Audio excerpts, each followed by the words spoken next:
Hello everyone, welcome back to my YouTube channel Simplified Nursing Concept and today we will discuss about the Florence Nightingale। यानी आज हम discuss करेंगे Florence Nightingale के बारे में। सबसे पहले आता है इनका introduction. Florence Nightingale is known as the founder of modern nursing. यानी जो फ्लोरेंस नाइटिंगेल थी इनको हम कैसे जानते हैं, इन्होंने मॉडर्न नर्सिंग की फाउंडर थी। She changed nursing from an unorganized service into a respected profession through education, discipline, cleanliness and scientific methods। यानी जो फ्लोरेंस नाइटिंगेल थी इन्होंने यानी कि जो नर्सिंग थी, ठीक है, इसको पहले एक रेस्पेक्टिव प्रोफेशन के रूप में नहीं देखा जाता था, मानते नहीं थे, ठीक है लोग। लेकिन इन्होंने क्या किया, इन्होंने इनका प्रोस्पेक्टस चेंज कर दिया। यानी जो नर्सेस थी उस प्रोफेशन को, इन्होंने नर्सिंग प्रोफेशन को एक रेस्पेक्टफुल वे में कन्वर्ट किया, ठीक है। और किसके थ्रू किया? एजुकेशन के थ्रू, डिसिप्लिन के थ्रू, क्लीनिनेस के थ्रू एंड जो भी साइंटिफिक मेथड्स यूज़ किए इन्होंने उसमें चेंज कर दिया। नेक्स्ट है she believed that proper nursing care could save many lives. मतलब ये जो फ्लोरेंस नाइटिंगेल थी ये बिलीव करती थी कि एक पर्सन की अगर आप प्रॉपर नर्सिंग केयर करते हो, प्रॉपर उसकी केयर करते हो, तो उससे ही कई सारी लाइफ हैं उनको आप सेव कर सकते हैं। देन डिस्कस करेंगे हम पर्सनल इन्फॉर्मेशन, ठीक है। तो फुल नेम क्या था इनका? फ्लोरेंस नाइटिंगेल था। और इनका जो जन्म हुआ था वो 12 मई 1820 में हुआ था। प्लेस ऑफ बर्थ, इनका जो बर्थ है वो कहाँ पे हुआ था? फ्लोरेंस प्लेस में हुआ था और इटली में हुआ था। नेशनलिटी इनकी क्या थी? ब्रिटिश थी। पेरेंट्स, जो इनके फादर थे उनका नाम था विलियम एडवर्ड नाइटिंगेल और जो मदर थी उनका नाम था फ्रांसिस नाइटिंगेल। और इनकी डेथ कब हुई थी? 13 अगस्त 1910 में लंदन में हुई थी, इंग्लैंड में, ठीक है। और इनका निकनेम था the lady with the lamp. आगे हम डिस्कस करेंगे कि इनका जो ये निकनेम था ये क्यों पड़ा था। नेक्स्ट है early life. Florence was born into a wealthy British family. जो फ्लोरेंस नाइटिंगेल थी इनका जन्म एक वेल्दी रिच ब्रिटिश फैमिली में हुआ था। She received an excellent education in mathematics, science, history and languages. यानी जो इनकी एजुकेशन थी वो mathematics, science, history and languages में इन्होंने रिसीव की थी, जो इनकी एजुकेशन थी। At a young age, she believed the God had called her to serve humanity। यानी बहुत ही यंग एज में इनका ये बिलीव करना था कि जो गॉड हैं उन्होंने इनका जो जन्म हुआ है वो ह्यूमैनिटी को सर्व करने के लिए हुआ है। Despite her family's opposition, she decided to become a nurse because nursing was not considered a respectable profession at that time। यानी डिस्पाइट हर फैमिलीज ओपोजिशन, यानी फैमिली इनकी इस चीज़ से एग्री नहीं कर रही थी कि आप मतलब ये इतनी एजुकेटेड है फिर भी ये लोगों की देखभाल करेंगी, केयर करेंगी, इस चीज़ से एग्री नहीं कर रही थी। फिर भी ये उनके अपोजिट जाके इन्होंने डिसाइड किया, ठीक है। ये एक नर्स बनी और उस टाइम जो नर्सिंग थी वो इतना रेस्पेक्टेबल प्रोफेशन नहीं था उस टाइम पे। नेक्स्ट है nursing education. She received nursing training in Germany. Germany में जो इनका नर्सिंग ट्रेनिंग है वो इनका कंप्लीट हुआ। See learn patient care, cleanliness, discipline and hospital management. वहाँ पे इन्होंने सीखा कि पेशेंट की केयर कैसे करते हैं, क्लीनिनेस, हॉस्पिटल में क्लीनिनेस को कैसे मेंटेन किया जा सकता है, डिसिप्लिन को कैसे मेंटेन किया जा सकता है, और हॉस्पिटल मैनेजमेंट के बारे में सारी चीज़ें हॉस्पिटल में कैसे मैनेज की जा सकती हैं। Later she became the superintendent of a hospital for women in London, ठीक है।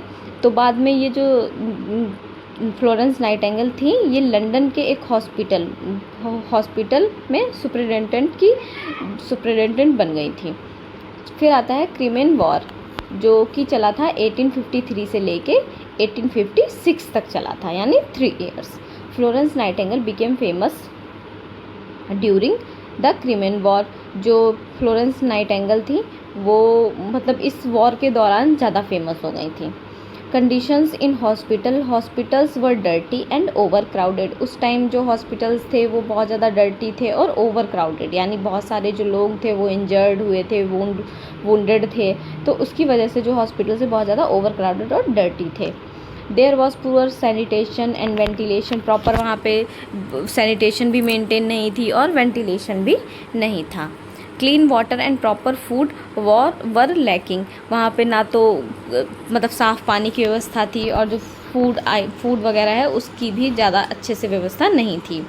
Many soldiers died due to infections rather than their injury, जो बहुत सारे ऐसे जो सोल्जर्स थे जो इन्फेक्शन की वजह से जिनकी डेथ हुई थी, ना कि इंजरीज़ की वजह से वो इंजर्ड हुए थे, उसकी वजह से उनकी डेथ नहीं हुई थी।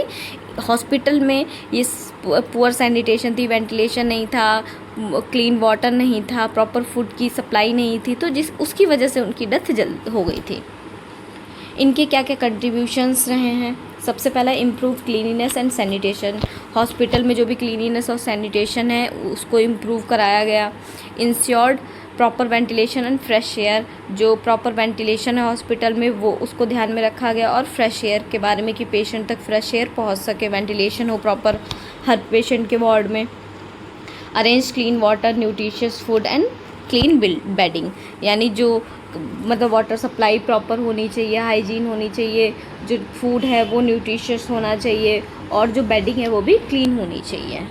बेडशीट प्रॉपर बदलते रहना चाहिए पेशेंट की।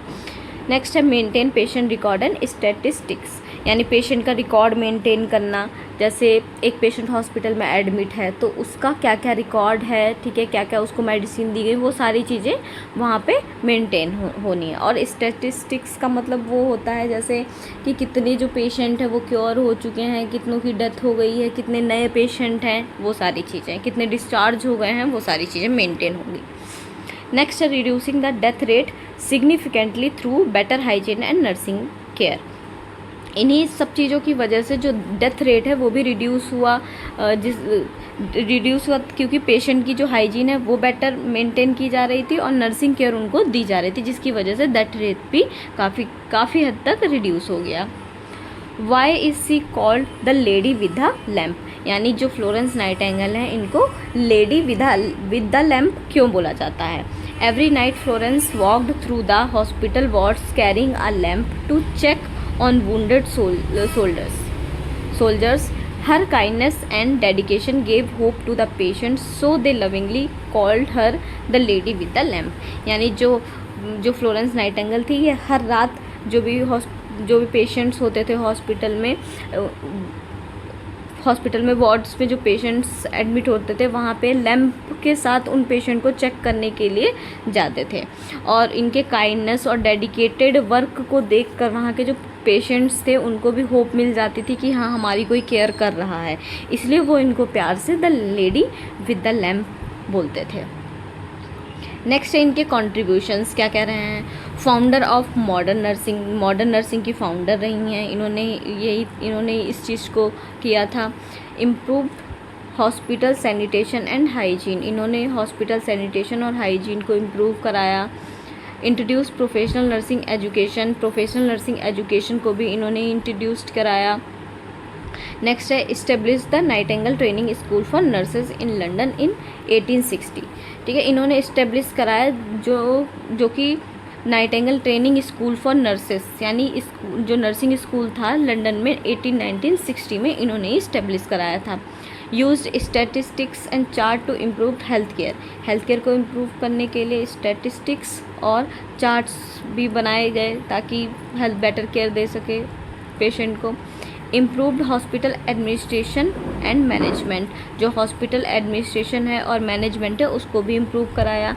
Inspired nursing education around the world, यानी लोगों को इंस्पायर किया नर्सिंग एजुकेशन के बारे में, बताया कि ये एक नोबल प्रोफेशन है और इसको मतलब इसमें जो नर्सेस होती हैं वो पेशेंट की केयर करती हैं।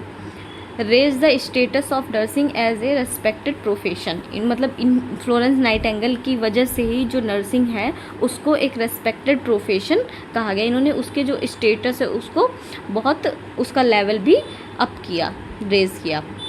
Book written by Florence Nightingale, कौन कौन सी बुक थी जो फ्लोरेंस नाइटिंगेल ने लिखी थी? सबसे पहले है notes on nursing, what it is and what it is not, ये बुक इन्होंने 1859 में दी थी और ये इनकी बहुत फेमस बुक थी। और ये किस चीज़ पे डिपेंड करती है? It outlines foundational principles of hygiene, ventilation and patient care that transform modern nursing. यानी कि इस बुक में इन्होंने बताया था कि ये बुक उस प्रिंसिपल पे थी कि पेशेंट की हाइजीन, वेंटिलेशन और प्रॉपर केयर करके, ठीक है, जो मॉडर्न नर्सिंग है उसको ट्रांसफॉर्म कर सकते हैं। नेक्स्ट है नोट्स ऑन हॉस्पिटल, जो कि आई थी सेकेंड बुक इनकी 1859 पे। Details her passion for hospital architecture, design and sanitary condition. यानी जो इनकी बुक्स थी ये हॉस्पिटल्स कैसे डिज़ाइन होने चाहिए, सैनिटरी कंडीशंस हैं, हॉस्पिटल का जो इंफ्रास्ट्रक्चर है वो कैसा होना चाहिए, उस पर डिपेंड थी। नेक्स्ट आते हैं इनके अवार्ड्स। फर्स्ट है रॉयल रेड क्रॉस अवार्ड, जो कि इनको 1883 में मिला था। फर्स्ट रिसिपिएंट, फर्स्ट वीमेन थी जिन्होंने इसको, फर्स्ट वीमेन नहीं, फर्स्ट रिसिपिएंट थी जो अवार्ड इन्होंने ये रिसीव किया था, रॉयल रेड क्रॉस। सेकेंड है Lady of Grace of the Order of Saint John, ये अवार्ड इनको मिला था 1904 में। नेक्स्ट है ऑर्डर ऑफ मेरिट, जो कि इनको मिला था 1907 में मिला था, ठीक है। First women to be awarded the Order of Merit, first women थी ये फ्लोरेंस नाइटिंगेल, जिनको ऑर्डर ऑफ मेरिट का अवार्ड 1907 में मिला था। नेक्स्ट है इंटरनेशनल नर्सेज डे, डेट 12 मई, जो आप सभी लोगों को पता होगा इंटरनेशनल जो नर्सेज डे है वो 12 मई को सेलिब्रेट किया जाता है। क्यों सेलिब्रेट किया जाता है उस दिन? क्योंकि जो फ्लोरेंस नाइटिंगेल थी इनका बर्थ एनिवर्सरी, उस दिन इनका बर्थ हुआ था। It is celebrated every year to honour Florence Nightingale and recognise the contribution of nurses worldwide. यानी जो इंटरनेशनल नर्सेज डे हर साल सेलिब्रेट किया जाता है फ्लोरेंस नाइटिंगेल के ऑनर में, क्योंकि इन्होंने जो नर्सेस हैं उनको मतलब पूरे वर्ल्ड में एक पहचान दिलाई, रिकॉग्निशन दिलाई और कंट्रीब्यूशन दिलाई कि नर्सेस का क्या क्या योगदान होता है। Thank you. अगर आपको ये मेरी वीडियो अच्छी लगी है तो प्लीज़ लाइक करें, कमेंट करें, सब्सक्राइब करें, और अगर आपको इसके नोट्स चाहिए हो तो प्लीज़ कमेंट करें ताकि मैं आपको नोट्स भेज सकूं। Thank you.